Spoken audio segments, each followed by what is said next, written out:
Mic check. 1, 2, 3, 3, 2, 1. Check. Mike, what's happening? This is your host with the most from the West Coast, Brother KingdomX, and this is another session of Breaking the Chains. Give it up for yourselves.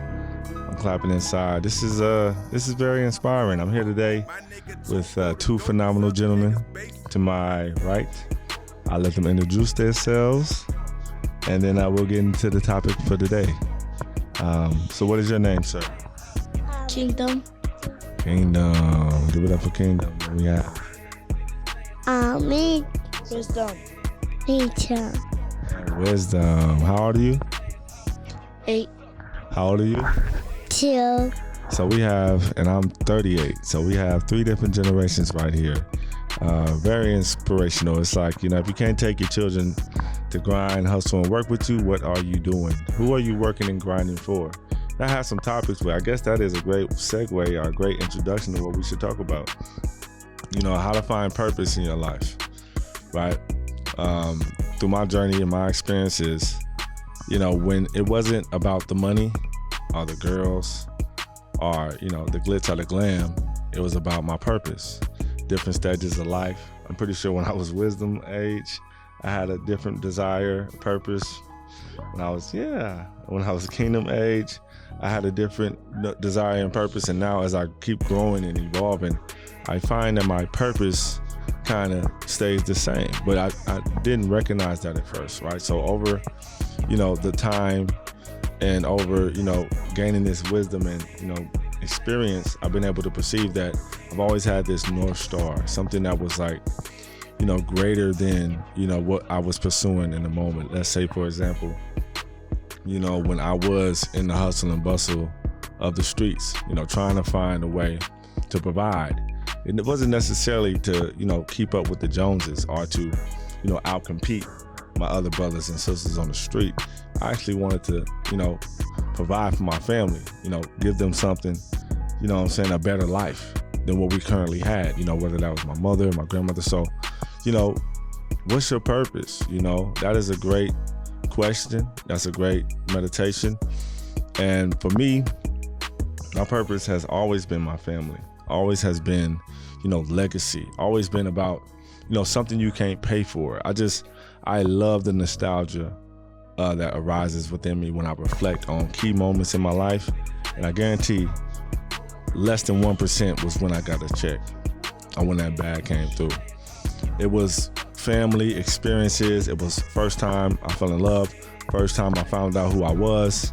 You know what I'm saying? So, I chase those moments, and if you don't, if you are caught up, and this is really just an out for folks who are really getting sick and tired of the day in and day outs, right? Folks who are really trying to find their place and they're trying to do something that, is being told of them to do. Go get a job, go to school, be productive, be a contributing member of society.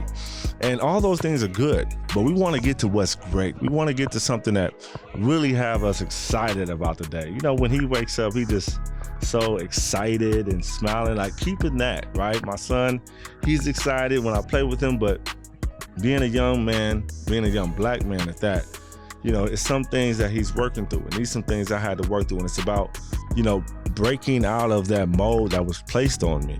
And a lot of us have that same issue, across cultures. We have these molds that was placed on us.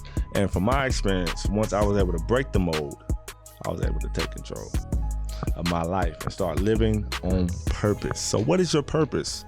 What is your North Star? Good ways to find out what your purpose is your why. Why do you do what it is that you do, right? Why is it that you want to go, make $1 million? Why is it that you want to go, become this professional or this influencer? Why?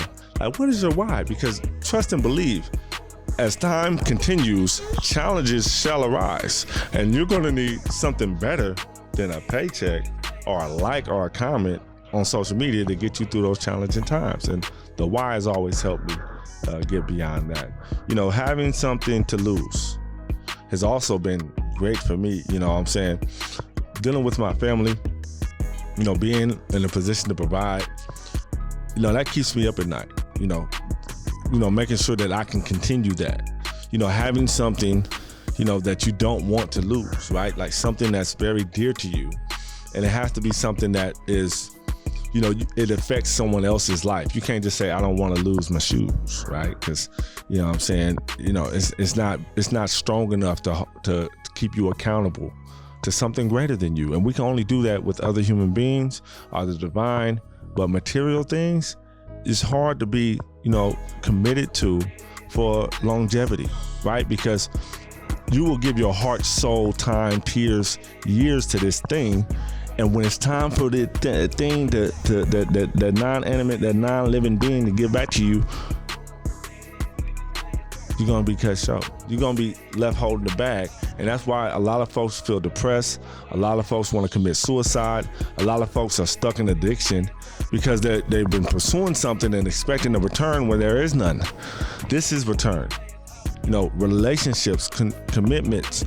So your why should be tied to some other person, some other purpose, some other responsibility, right? So yeah, it's just deep, man. We have 3 different generations right here, 3 different perspectives, and I just wanted to introduce my tribe. They're gonna be coming with me from time to time. I'm like, man, if you can't do this with your seeds, man, why else would I want to do anything? You know what I'm saying? So this not for the likes, this not for the clout. This is for the healing. This is for true solutions. So yeah, man, I think this was great, intro conversation for this portion of this chapter 2, getting into some family things and, some highly spiritual things, cultural things. So once again, I hope this helps somebody. I pray it helped everybody, but at least it helped me. This is your brother KingdomX.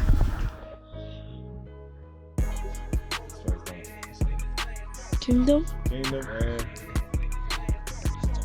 Wisdom. Signing out for another episode of Breaking the Chains. We'll see you on the next one. Peace.